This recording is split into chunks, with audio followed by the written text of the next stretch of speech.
നമ്മുടെ തിരമാലകളടിക്കുന്ന അസ്തമയ കവാടങ്ങളിൽ പന്തമേന്തിയൊരു വീരവനിത ഉയർന്ന വെളിച്ചമായി നിൽക്കും. തടവിലാക്കപ്പെട്ട മിന്നൽ പിണരാണ് ആ തിരിവെളിച്ചം. അവളുടെ പേര് അഭയാർത്ഥികളുടെ മാതാവ്. നിശബ്ദമായ അധരങ്ങളോടെ അവൾ വിളിച്ചു പറയുന്നു, പഴയ ലോകമേ, നിങ്ങളുടെ പ്രതാപ പെരുമകൾ നിങ്ങൾ തന്നെ വെച്ചുകൊള്ളുക. തളർന്നവരെ, പാവപ്പെട്ടവരെ, സ്വതന്ത്രവായുവിനായി ദാഹിക്കുന്ന നിങ്ങളുടെ അടിച്ചമർത്തപ്പെട്ട ജനസഞ്ചയത്തെ എനിക്ക് തരൂ. കൊടുങ്കാറ്റിലകപ്പെട്ട വീടറ്റവരെ എൻ്റെ അടുത്തേക്ക് എത്തിക്കൂ. സ്വർണ്ണ കവാടത്തിനരികെ ഞാൻ എൻ്റെ പന്തമുയർത്തിപ്പിടിക്കുന്നു. മനുഷ്യവംശം പണിതുയർത്തിയ ഓരോ നാഗരികതയും 2 തവണ നിർമ്മിക്കപ്പെട്ടവയാണ്. ആദ്യം അവിടെ തന്നെ ഉണ്ടായിരുന്ന ജനങ്ങളാൽ, രണ്ടാമത് അതിനുശേഷം അവിടെ എത്തിച്ചേർന്ന കുടിയേറ്റക്കാരാൽ. ഇതൊരു വൈകാരികമായ നിരീക്ഷണമല്ല, മറിച്ച് കവിതകൾക്കോ രാഷ്ട്രീയ പ്രകടന പത്രികകൾക്കോ അതീതമായി പരാഗരേണുക്കളുടെ അവശിഷ്ടങ്ങളിലും ജീനോമുകളിലും നികുതി രേഖകളിലും ശ്മശാനങ്ങളിലും ഒരുപോലെ തെളിഞ്ഞു നിൽക്കുന്ന സത്യമാണ്. പാസ്പോർട്ട് കണ്ടുപിടിച്ച മനുഷ്യവർഗം അതിൻ്റെ നിലനിൽപ്പിൻ്റെ സിംഹഭാഗവും അതിർത്തികളോ അതിർവരമ്പുകളോ ഇല്ലാതെയാണ് ജീവിച്ചത്. ഏകദേശം 70,000 വർഷങ്ങൾക്ക് മുൻപ് ആഫ്രിക്കയിൽ നിന്ന് ആരംഭിച്ച മനുഷ്യൻ്റെ വ്യാപനം 65,000 വർഷങ്ങൾക്ക് മുൻപ് ഓസ്ട്രേലിയയിലും 15,000 വർഷങ്ങൾക്ക് മുൻപ് അമേരിക്കൻ വൻകരകളിലും എത്തിച്ചേർന്നു. ഇത് ഇന്നത്തെ നയതന്ത്ര കുടിയേറ്റമായിരുന്നില്ല. അപേക്ഷിക്കാൻ സ്വീകർത്താക്കളായ രാജ്യങ്ങളോ കോട്ടകളോ അന്നുണ്ടായിരുന്നില്ല. എന്നാൽ വിഭവങ്ങൾ തേടിയുള്ള യാത്ര, തുടർന്നുള്ള സ്ഥിരവാസം, അതിനുശേഷമുള്ള മറ്റുള്ളവരുടെ ആഗമനമെന്ന ചരിത്രപരമായ മാതൃകയ്ക്ക് തുടക്കമിട്ടു.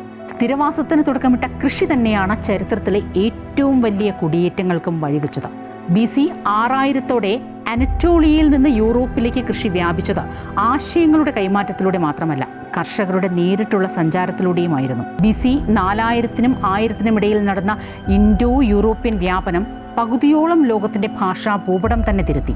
ബാൻഡു വ്യാപനം സബ് സഹാറൻ ആഫ്രിക്കയിലുടനീളം കൃഷിയും ഇരുമ്പ് പണിയും ഭാഷയും എത്തിച്ചു. ഈ സഞ്ചാരങ്ങളൊന്നും അന്നത്തെ ജനങ്ങളോട് ചോദിച്ചല്ല നടത്തിയത്. അവയൊന്നും ഇന്നത്തെ രീതിയിൽ കുടിയേറ്റ പ്രതിസന്ധി എന്ന ചരിത്രം വിശേഷിപ്പിച്ചതുമില്ല. AD 4-5 നൂറ്റാണ്ടുകളിലെ റോമൻ പ്രതിസന്ധി ഗോത്തുകളുടെയും വാൻഡലുകളുടെയും ഹണ്ണുകളുടെയും കുടിയേറ്റങ്ങളുമായി ബന്ധപ്പെട്ടിരിക്കുന്നു. സ്വതന്ത്രവും വംശീയവുമായി ഏകീകൃതവുമായ രാഷ്ട്രങ്ങളാണ് ചരിത്രത്തിൻ്റെ ആ സ്വാഭാവിക അവസ്ഥ എന്ന ധാരണ തെറ്റാണ്. അവസ്ഥ എപ്പോഴും സഞ്ചാരമായിരുന്നു. രാഷ്ട്രങ്ങൾ അതിനിടയിലെ ഇടവേളകൾ മാത്രമാണ്. വിദേശികളെ പൗരന്മാരാക്കി മാറ്റുകയും അവരുടെ മക്കളെ അതിർത്തി സംരക്ഷിക്കാൻ ഉപയോഗിക്കുകയും ചെയ്ത വലിയൊരു സംവിധാനമായിരുന്നു റോം.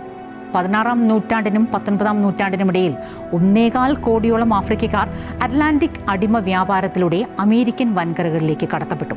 ചരിത്രത്തിൽ രേഖപ്പെടുത്തപ്പെട്ട ഏറ്റവും വലിയ നിർബന്ധിത ജനസംഖ്യാ കൈമാറ്റമായിരുന്നു അത്. യൂറോപ്യൻ വ്യാവസായിക വിപ്ലവത്തിന് അടിത്തറയിട്ട തോട്ടം സമ്പദ് വ്യവസ്ഥകൾ കെട്ടിപ്പടുത്തതും ഈ അടിമവേലയിലാണ്.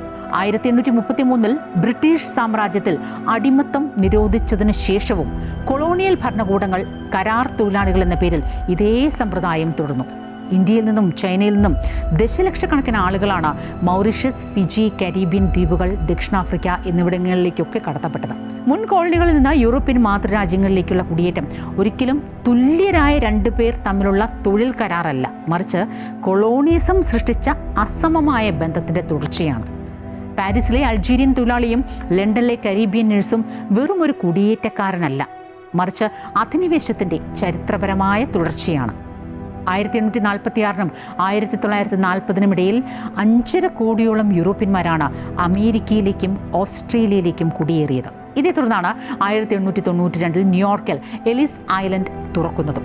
എന്നാൽ 1910-ൽ സാൻ ഫ്രാൻസിസ്കോയിൽ തുറന്ന ഏഞ്ചൽ ഐലൻഡ് ഏഷ്യയിൽ നിന്നുള്ള കുടിയേറ്റക്കാരെ തടയാനും ചോദ്യം ചെയ്യാനുമാണ് ഉപയോഗിച്ചത്. 1882-ലെ ചൈനീസ് എക്സ്ക്ലൂഷൻ ആക്ട് ഒരു നിർദ്ദിഷ്ട വംശത്തെ പൂർണ്ണമായും വിലക്കിക്കൊണ്ട് പാസാക്കിയ ആദ്യ അമേരിക്കൻ നിയമമായിരുന്നു. വംശീയമായ അതിർത്തി നിയന്ത്രണങ്ങളുടെ തുടക്കമായിരുന്നു അത്. 1924 US ഇമിഗ്രേഷൻ ആക്ട്, ഓസ്ട്രേലിയയുടെ വൈറ്റ് ഓസ്ട്രേലിയ പോളിസി, ദക്ഷിണാഫ്രിക്കയുടെ പാസ് നിയമങ്ങൾ ഇവയെല്ലാം സഞ്ചാര സ്വാതന്ത്ര്യത്തെ ഭരണകൂടത്തിൻ്റെ അനുമതി ആവശ്യമുള്ള നിയമപരമായ സംഭവമാക്കി മാറ്റി. 20-ാം നൂറ്റാണ്ടിലെ സാമ്രാജ്യങ്ങളുടെ തകർച്ച ദശലക്ഷക്കണക്കിന് ആളുകളെ രാജ്യങ്ങളില്ലാത്തവരാക്കി മാറ്റി. 1923-ലെ ഗ്രീസ് തുർക്കി ജനസംഖ്യാ കൈമാറ്റം ഇതിൻ്റെ ഒരു തുടക്കമായിരുന്നു. 1947 ഭാരത വിഭജനം 1.5 കോടി ജനങ്ങളെ കുടിയൊഴിപ്പിച്ചു. ഈ സങ്കീർണാവസ്ഥയിൽ നിന്നാണ് 1951 ഐക്യരാഷ്ട്രസഭ അഭയാർത്ഥി കൺവെൻഷൻ ജനിക്കുന്നത്. ആളുകളെ അപകടകരമായ സാഹചര്യങ്ങളിലേക്ക് തിരിച്ചയക്കരുത് എന്ന നോൺ റീഫൗൾമെന്റ് തത്വം അന്താരാഷ്ട്ര നിയമത്തിന്റെ നട്ടെല്ലായി മാറി. UNHCR റിപ്പോർട്ടുകൾ പ്രകാരം യുദ്ധവും അക്രമങ്ങളും കാരണം ലോകമെമ്പാടും നാടുവിടേണ്ടി വരുന്നവരുടെ എണ്ണം 11.7 കോടി കവിഞ്ഞു. സുഡാൻ, സിറിയ, യമൻ, അഫ്ഗാനിസ്ഥാൻ എന്നിവിടങ്ങളിലാണ് പ്രതിസന്ധി ഏറ്റവും രൂക്ഷമെങ്കിലും ലോക ജനസംഖ്യയുടെ 3.7% ആളുകൾ മാത്രമാണ് അഭയാർത്ഥികൾ. സുഡാനിൽ നിന്ന് ഓടി രക്ഷപ്പെടുന്ന അഭയാർത്ഥിയും മാഞ്ചസ്റ്ററിലെ ഐറിഷ് തൊഴിലാളിയും പാരീസിലെ അൾജീരിയൻ വംശജനും മെഡിറ്ററേനിയൻ കടൽ കടക്കാൻ ശ്രമിക്കുന്ന മനുഷ്യനുമെല്ലാം വ്യത്യസ്തമായ കഥകളാണ്. ഒരു അപരിചിതന് ഒരു സമൂഹത്തിലേക്ക് സ്വാഗതം നൽകണോ, ഏത് ഉപാധികളിൽ നൽകണമെന്ന ചോദ്യം നാഗരികതയോളം പഴക്കമുള്ളതാണ്. യുവാൽ നോവ ഹരാരിയുടെ നരവംശാസ്ത്രപരമായ നിരീക്ഷണത്തിൽ കുടിയേറ്റം എന്നത് 2 വ്യത്യസ്ത കരാറുകൾ തമ്മിലുള്ള ഏറ്റുമുട്ടലാണ്.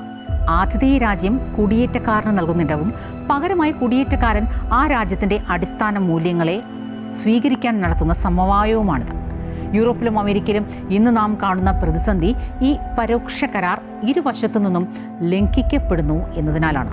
അനറ്റോളിയയിലെ പച്ചപ്പിലേക്ക് കാൽവെച്ച ആദ്യ കർഷകനിൽ നിന്നും അറ്റ്ലാന്റിക് സമുദ്രത്തിൻ്റെ ഇരുട്ടിൽ ചങ്ങലയ്ക്കുള്ളിൽ മരിച്ചു തീർന്ന കോടിക്കണക്കിന് മനുഷ്യരിൽ നിന്നും തുടങ്ങി ഇന്നിൻ്റെ അതിർത്തികളിൽ പാസ്പോർട്ടുകളുടെ വിലയില്ലാത്ത കടലാസുകൾക്കായി കണ്ണുനീട്ടുന്ന അഭയാർത്ഥി വരെ മനുഷ്യരാശിയുടെ വിധിസഞ്ചാരം തന്നെയാണ്. സ്വർണ്ണക്കവാടത്തിലെ പന്തങ്ങൾ അണഞ്ഞാലും ചരിത്രത്തിൻ്റെ വഴിത്താരയിൽ ആ വെളിച്ചം അവശേഷിക്കും. മനുഷ്യൻ നിൽക്കുന്നിടത്തല്ല, അവൻ നടക്കുന്നിടത്താണ് ഭാവി ജനിക്കുന്നത്. തോൾസഞ്ചിയിൽ കൈക്കുഞ്ഞുമായി ഓരോ തീരത്ത് എത്തുമ്പോഴും കരയുടെ നുറുങ്ങുവെട്ടത്തിൽ നിന്ന് ഒരു കൈ തന്നിലേക്ക് നീളുമെന്ന് അവർ പ്രതീക്ഷിക്കുന്നുണ്ടാകും.